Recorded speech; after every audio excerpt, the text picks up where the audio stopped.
Rebirth is a very important teaching and topic in Buddhism. In fact, it's the reason why people are Buddhists to begin with, is to escape something called the cycle of rebirth, which we call Samsara in Buddhism. Why is that so important? Because Samsara, the cycle of rebirth, is dukkha, and dukkha has many translations such as suffering, unsatisfactoriness, etc. So basically, being trapped inside this cycle of rebirth is not where we should be. And if you've learned from Buddhism, where we want to be is in our natural state called nirvana, which is free of clinging, craving, greed, anger, hatred, delusion. That's where we want to be. But the cycle of rebirth is dukkha. It is not satisfactory. It's not where we want to be. So why is it so important to us, and why is it such a debated topic? Well, it's mostly debated or misunderstood with Westerners or Western Buddhists. And here's why. A lot of times when you hear the word rebirth, a lot of people think immediately of reincarnation. They're not the same thing.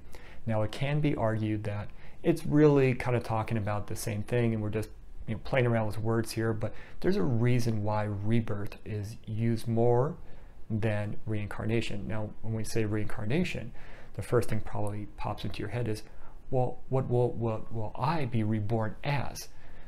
What was I in the past? It kind of goes to this belief that you have this permanent, everlasting, independent self that continues on into future existences. And the Buddha said, no, that doesn't exist. So the Buddha talked about what we call a concept of non-self, which means we don't have a permanent, everlasting, independent self, which was completely against the other teachings and religions at the time of the Buddha, and even to our modern day. So it was pretty revolutionary in that regard. Now, was there reincarnation or topics like that in Buddha's time? Yes, and this is why rebirth is also coming up. Because the Buddha said, you don't have this permanent, everlasting, independent self, but yes, things go on, and that's basically our karma or our actions. So it's not that we continue on, because as the Buddha taught, we don't have a permanent, everlasting, independent self. And there's a reason for that. There's something called the 5 aggregates or 5 Skandhas. Is basically, we are just a temporary grouping of things that are just combined for this period. And that makes us believe we are this permanent, everlasting thing when we're not, but we believe it.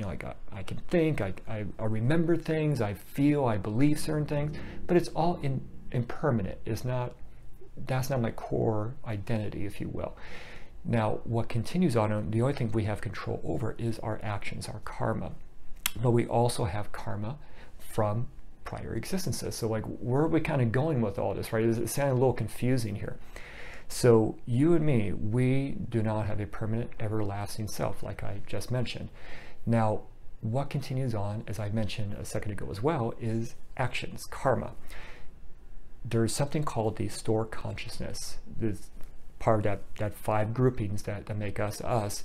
That's the only thing that continues on. Nothing else continues on except for this store consciousness. But what is it? You can kind of think of like a cellar or dirt in the ground, if you will.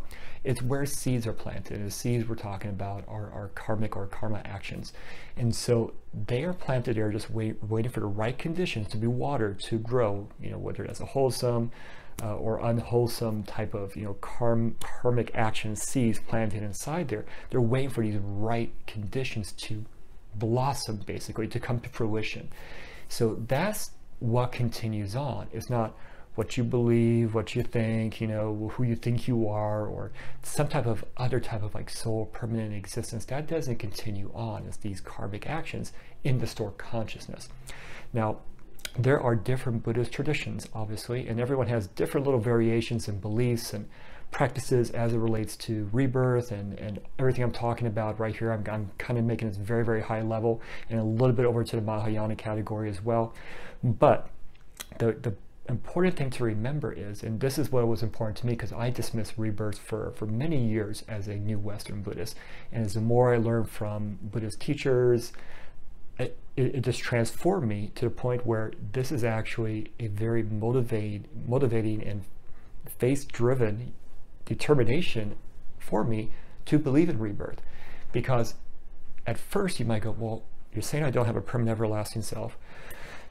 why should I even care about Buddhism to begin with? If I'm not going to continue on, if I'm not going to benefit from this in these future existences, why should I even care? I'm just going to benefit somebody else, right?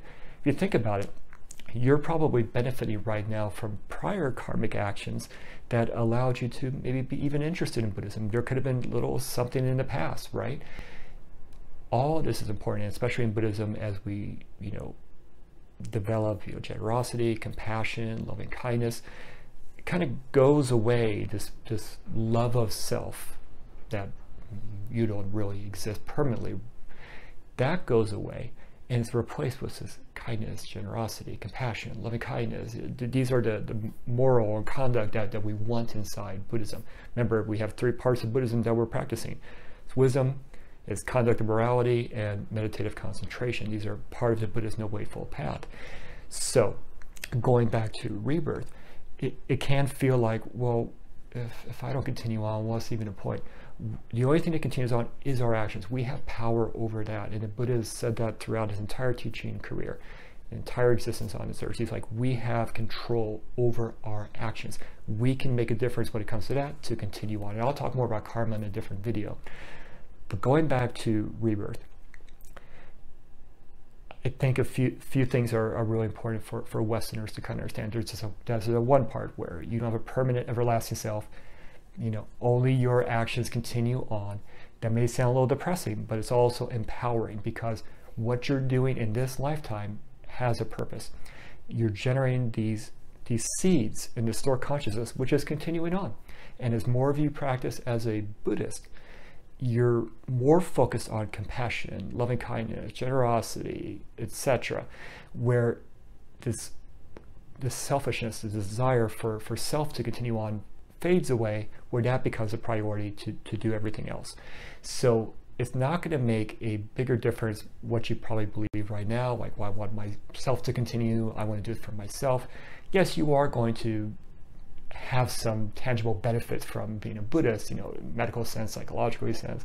You're going to have some benefits, but it's that long-termness, that numerous lives. So why do we sometimes, say reincarnation, or why do some people say reincarnation? I don't use the term because I think it can be confused with reincarnation, where you believe your soul will be in a new entity, whether that's another human or maybe an animal or something like that. Well, I'm going to continue on, so I want to do something to benefit myself for a future rebirth. And that is part of the 3 poisons in Buddhism. Greed, you don't want that to continue because it's not going to help you progress. Now, the Buddha, when he became the Buddha, he was able to see his past lives. And so a lot of Buddhists kind of focus on that too, and that's where reincarnation kind of seeps in as well. The Buddha saw all his past lives and past actions and what he did right. Now, there was a reason for that. It was a lot of morality and conduct. It was showing what he did to get to that level. So there's a few things about the Buddha's past lives. To me, it's very inspiring, because he started off a long time ago by making a vow. And so that was a big thing as far as Buddhists go in Buddhism right there. He made a vow, and he wasn't becoming a Buddha in that lifetime a long time ago. It took him a lot of lifetimes before he got to become a Buddha. So he was a bodhisattva many different times, and he just progressed and progressed and progressed, but his vow, his faith, determination was so strong. It continued through those lifetimes. That's where we should be thinking when it comes to rebirth. Was his store consciousness continuing on in different formations? Yes. Was he the same person in every single existences? No. The Buddha, when he became the Buddha, saw these prior existences, which are separated, independent from what he was currently in that current existence as a Buddha, but he saw the karmic actions, the karma between all those lifetimes, and how it came to fruition in the determination, that vow. There are also different levels, if you will, or different places where you can be reborn in Buddhism. And I'm not going to try to go through all of those in this video, but you want to be in these higher states compared to these lower states. You want to go into like a very hellish type state. You want to become more of a heavenly state. You want to go into states that are more beneficial to your growth. So the Buddha, before he became the Buddha, he was up in a heavenly state, but he came back to our world. So I think that's another important part about rebirths and all these different realms, if you will, that Buddhists can be reborn into. He was in this heavenly realm, but heavenly realms are not actually favored in Buddhism. Right now, where we're at in this human world is the favored existence. Why? Because just like the Buddha, he came from a heavenly realm in the final existence that he was in before he became the Buddha. He decided to come back, and when conditions were right inside the human world, to become the Buddha of our era. So the only place you can become a Buddha, you can actually make significant progress, basically, is inside the human world, because we have a lot of dukkha here. We have a lot of challenges and discomforts and everything else. This is where we can make true progress. So while the human world for all of us can seem very challenging and a lot of different issues, it is the place where we can actually practice the Buddhist teachings, the Dharma, in the best way possible. Now, there are Buddha Pure Lands. So in Pure Land Buddhism, there is, with Amitabha Buddha, a lot of Buddhists want to be reborn inside his Pure Land to practice and learn Buddhism, to become Buddhas, basically, a lot easier. Even then, they are still inside a cycle of rebirth. They will be reborn into another existence, hopefully just like the Buddha, as a Buddha. So there are no such things as sort of like a everlasting, heaven or something where a Buddhist will go to, or an everlasting hell or something like that where a Buddhist will go to. They're all temporary conditions, all temporary, even in the human world. What we saw was the Buddha and his enlightened followers, when you're able to achieve the highest level possible, and there's different realms even for like the Buddhist followers. Not all of them escaped the cycle of rebirth. Initially there's 4 different levels, but the first ones did, arhants. They were able to escape the cycle of rebirth. In Mahayana Buddhism, believe that becoming a bodhisattva is really important, because the end goal is to become a Buddha. The only real way to escape the cycle of rebirth is to become a Buddha, just like the Buddha did. So overall, what I want to kind of express with rebirth is not the same as reincarnation. You do not continue on. That ends. Now, all your body parts and everything else goes into another existence, right? And I think, just basic science and biology, we know we kind of get reconstituted into other different things, right? Whether animals eat us or insects, or the dust goes and stuff like that. Nothing goes away, nothing dies, but everything can be reborn. But when it comes to what we talk about specifically inside Buddhism, is the stored consciousness. It is our actions. These are what we have control over. It is the foundation upon which we stand. This is what we have. This is our baggage, our luggage, our clothing is our actions. And that is what continues on in rebirth. And so, like I mentioned, for me, I disregarded rebirth. I thought, oh, it's just kind of supernatural. Can't prove it, why should I even believe in it? But the more I started listening, learning, talking about it, understanding rebirth, and I don't claim to be an expert in rebirth, but it made a difference for me. It actually transformed in understanding non-self and karma and everything else. Okay, this selfishness I had where maybe I wanted to benefit and maybe continue on, that's not as important anymore, whereas my actions are. So you kind of go through the stages of grief. You've probably heard about that. Well, I don't really have a true existence, what's going to continue on? Your actions. And that's what you have control over in this lifetime. That's why you see Buddhists who go to temple, they meditate, they chant, they read scriptures, they do sutra recitations, or calligraphy, every different types of thing, because they're constantly trying to, in this human life, advance as much as possible. So for laypersons, merits are a very big thing. We realize we're going to be in this cycle of rebirth for probably a long time, so it's hopefully gaining merits in this life, doing good deeds, for example, reading the Buddhist scriptures, chanting, meditating, helping monastics, stuff like that, not necessarily benefits us, but it helps with the continuing on, the cycle of rebirth, these future existences, where that we can hope to be continuing on in the human realm. Because remember, the human realm is where we can make significant progress, and where we can actually, just like the Buddhist followers or the Buddha himself, achieve enlightenment and realize nirvana. This is the realm where we do that in. As far as I understand the Buddhist teachings, there's no other realm we can do that. Yes, you may have some higher realizations up in the heavenly realms, if you will, but this is where it all happens. So as dirty, as uncomfortable, as confusing, as struggle, dukkha, this human realm is, that is essentially the mud. And I kind of like the analogy of lotus flowers in Buddhism. They basically live in muddy waters.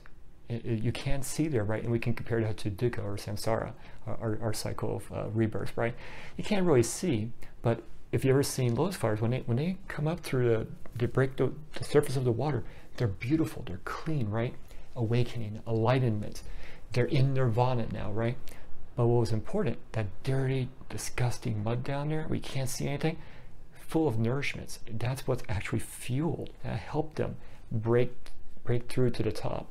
So we should look at this world as nourishment, food for us, and all its challenges and difficulties, because even the Buddha in his lifetime, before he became the Buddha, he saw these different challenges, and that was what really spurred him on as well too. Without that, he probably never would have, became the Buddha. So we should really look at this, and I'll mention this a few times, look at this human world, look at this, the challenges and everything else as fuel for us to do good actions, karma, wholesome actions, so we can gain merit. So for future rebirths, maybe whatever that incarnation is, they are more likely to look towards Buddhism and progress, just like the Buddha did in his prior existences as well. It was this continuous step going on and on and on and on. It wasn't like after this one time or a few times. It was a lot of lifetimes he was a bodhisattva. And so that could also seem very discouraging, but was a Buddha discouraged? When he wasn't a Buddha, of course, in his prior lifetimes, but no, he was not. And also remember, he was not the same person in all those prior lifetimes as well too. It was the actions continuing on. And so rebirth,